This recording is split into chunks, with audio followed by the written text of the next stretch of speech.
Poli Riyadh.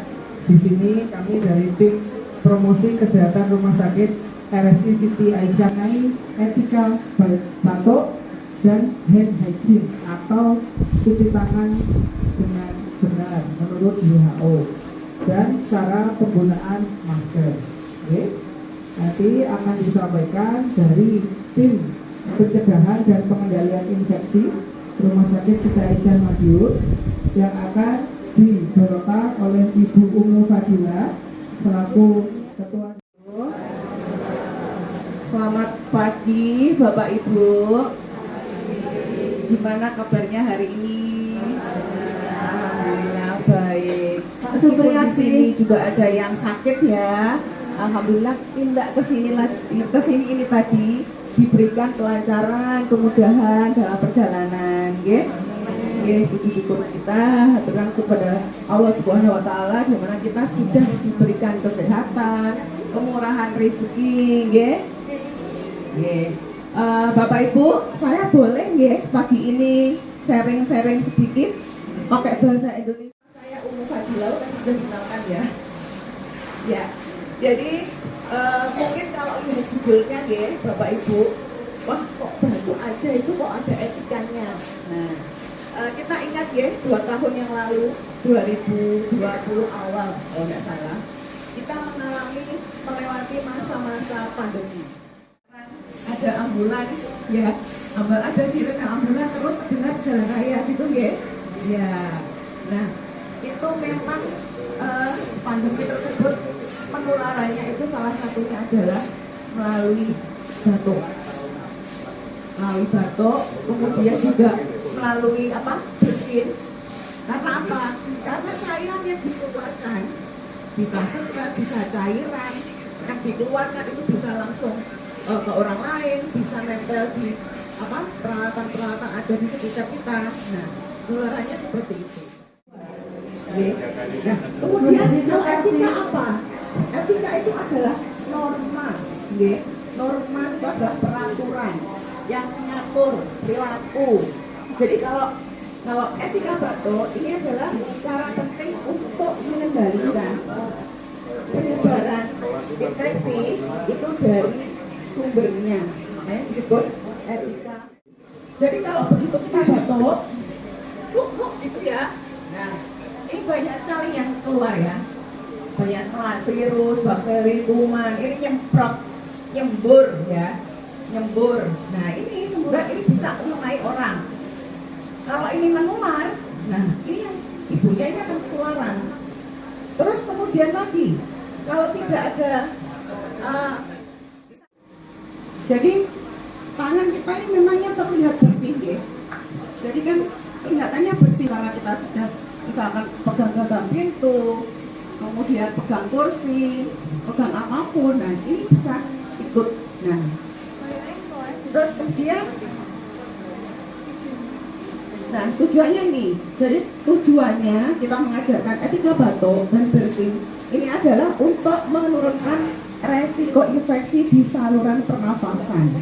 Jadi banyak sekali penyakit-penyakit yang menular melalui saluran pernafasan. Salah satunya adalah COVID tadi ya, COVID. Kemudian ada juga TBC. Mungkin Bapak Ibu tahu ya TBC ya? Ya, TBC batuk lama. Jadi kalau batuk lebih dari 2 minggu, nah ini segera harus diperiksakan. Jangan-jangan kena TBC. Karena kalau TBC ini menular, sehingga perlu segera untuk dilakukan pengobatan.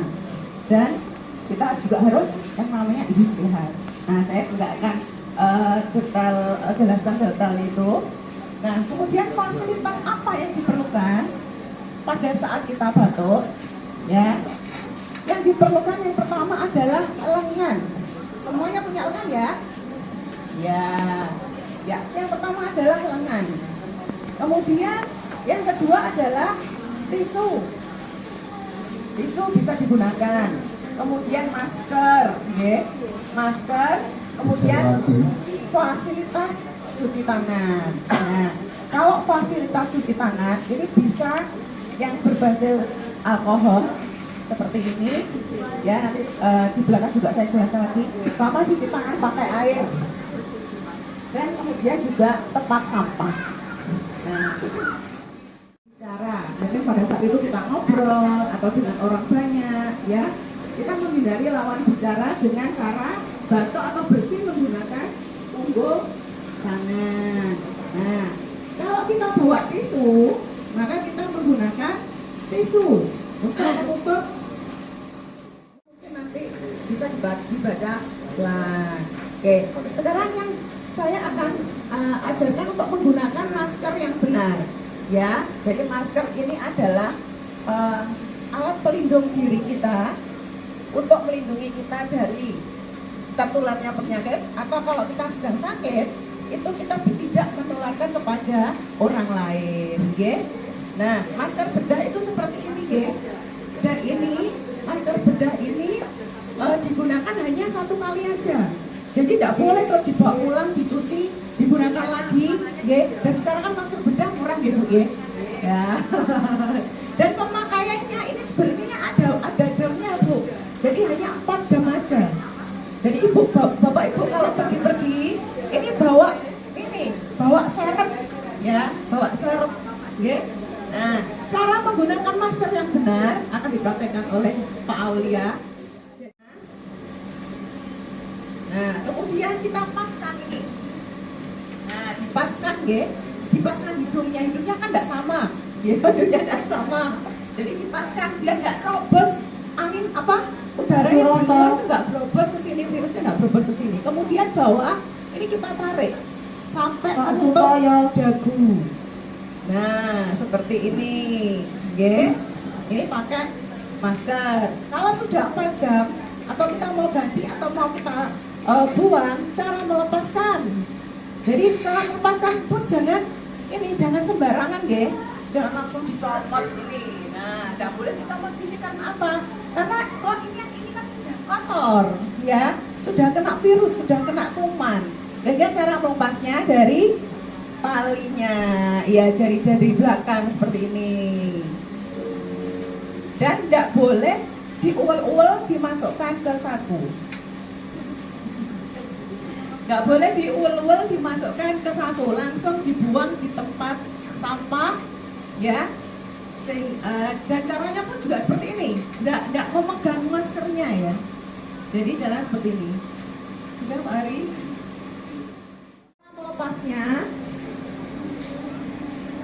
Cara melepasnya dari belakang, dari talinya, ya, dari talinya. Kemudian dibuang ke tempat sampah dengan cara seperti ini, hanya talinya aja. Tetap tidak memegang sebelah sini, tidak boleh ditekuk-tekuk, tidak boleh diucap, dimasukkan saku, ya. Jelas, ya, ibu-ibu? Oke. Nabi. Ini nggak boleh begini. Nggak boleh. Tanya suaranya tidak dengar. Gimana jawab lagi? Harus dibuka aja ya. Iya. Mohon maaf banyak-banyak. Kadang-kadang di rumah ini kalau sudah dipakai dicuci itu sebenarnya tidak betul. Nggak boleh, Bapak. Langsung dibuang aja. Iya, langsung dibuang. Karena sudah merusak ini juga. Karena sebenarnya itu juga pemakaiannya hanya 4 jam saja. Begitu. Ya, karena apa? Karena masker ini, ya, bahannya itu hanya menyerap kuman dan virus dan apa, itu maksimal 4 jam. Beda lagi kalau Bapak menggunakan masker nanti yang lebih tebal. Nah, biasanya kita pakai kalau kita berada di pasien-pasien yang menular melalui saluran pernafasan seperti TBC, itu kita pakai yang lebih tebal lagi, namanya N95 itu sampai 8 jam. Yang penting Ya. sekali pakai dibuang. Ya. Terus kebetulan kemarin saya itu kondangan kenduren. Waktu gebrak sih saya tutup gini aja. Itu salah. Ya. Salah. Kalau Bapak Anda bawa tisu, langsung pakai siku, ya, punggung tangan. Belum Ya, tahu ya, yang pakai begini ini. yang belum tahu. Saya tutup gini aja. Sekarang sudah tahu kan, Pak? Iya. Jadi nanti bisa praktekkan, bisa diinformasikan kepada tetangga-tetangganya, ya. Oke, terima kasih, Bu. Dengan menggunakan air mengalir, ya, di wastafel menggunakan air mengalir. Nah, ini waktunya lebih lama, 40 sampai 60 detik. Karena apa? Karena kalau kita kita menggunakan hand rub, kita hanya melakukan satu rangkaian 6 kali cuci tangan. Tapi kalau menggunakan air mengalir, kita membutuhkan 2 rangkaian cuci tangan. Oke? Biasanya kalau cuci tangan gimana, Bu?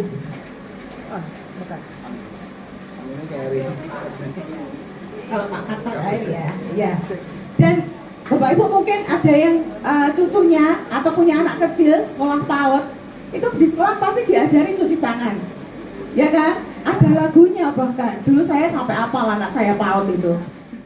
Tuang di tangan kita, di telapak tangan kita, kemudian kita ratakan, ya. Itu adalah langkah yang pertama. Diulang sebanyak 4 kali, 1, 2, 3, 4. Kemudian bagi ke punggung tangan dan sela-sela jari, ya. Kemudian yang ketiga adalah telapak tangan dan sela-sela jari yang di dalam, ya. Nah, kemudian setelah itu kita menggenggam untuk membersihkan bagian dalam jari-jari, ya. Bisa diulang 4 kali. Kemudian setelah itu kita bersihkan jempol kanan kiri masing-masing 4 kali, ya. Terus setelah itu kita bersihkan ujung jari, nah kuku termasuk kuku kita, dengan memutar di telapak tangan, ya.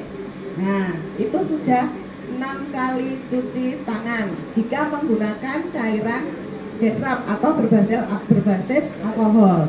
Nah beda lagi dengan kita cara cuci tangan dengan air. Bagaimana caranya?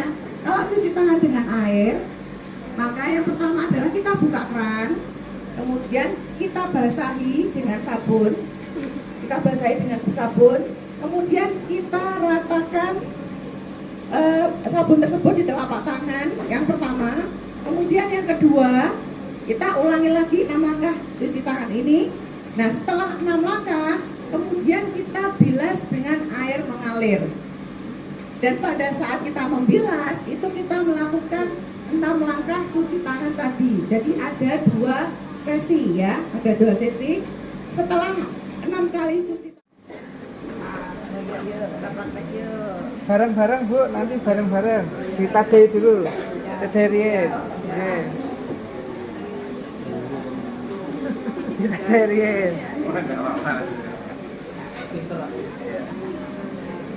Jadi ratakan dulu aja. Bareng nanti. Ya. Ya. Ayo langsung. Ya. Jadi yang pertama adalah ratakan dulu aja. 1, 2, 3, 4. Pakai tangan. Terus yang kedua punggung tangan. 1, 2, 3, 4. 1, 2, 3, 4. Terus dijadikan satu ya. 1, 2, 3, 4. Bukan begini Bu ya. Jadi begini, kalau begini nanti salah, nanti ada permukaan yang nggak terkena gitu. 1, 2, 3, 4. Terus itu saling mengait. Ya, saling mengait itu maksudnya apa? Biar ujung-ujung yang sela-sela sini kena semua.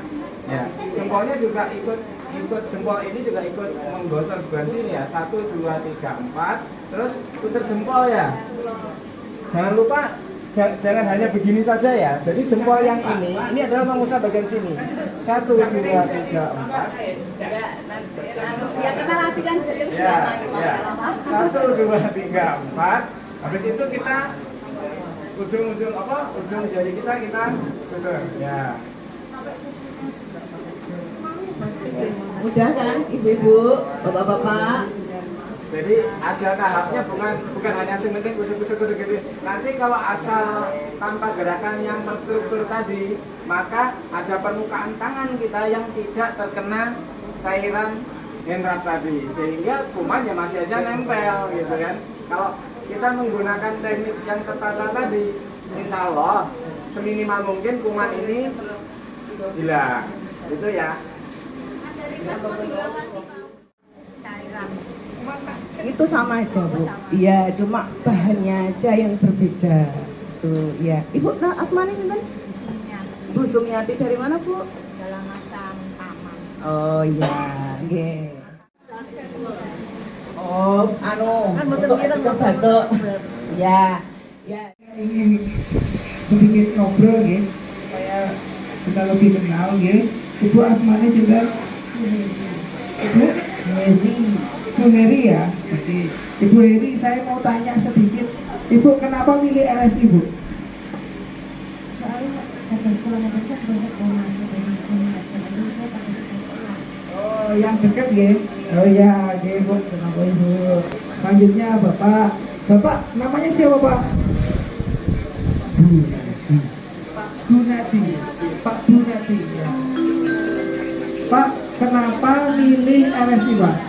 Ini pelayanan cukup baik, cepat dan Alhamdulillah pelayanannya baik ya. Semoga bisa menjadi amanah buat kita untuk kedepannya lebih baik lagi ya Pak. Oh, pendekatan juga. Oke, alhamdulillah. Ibu, namanya Siti Ibu. Bu Sumiati, rumahnya mana Bu? Taman. Oh, di Jalan Hasan. Ibu, kenapa milih RSI Bu? Oh, sudah dekat dan cocok ya.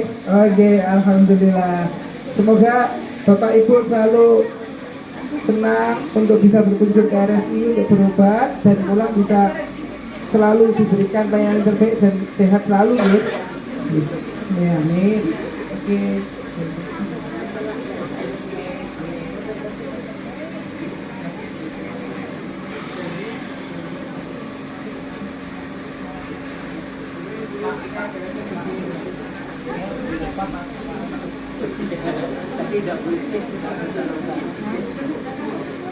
Satu, dua, tiga.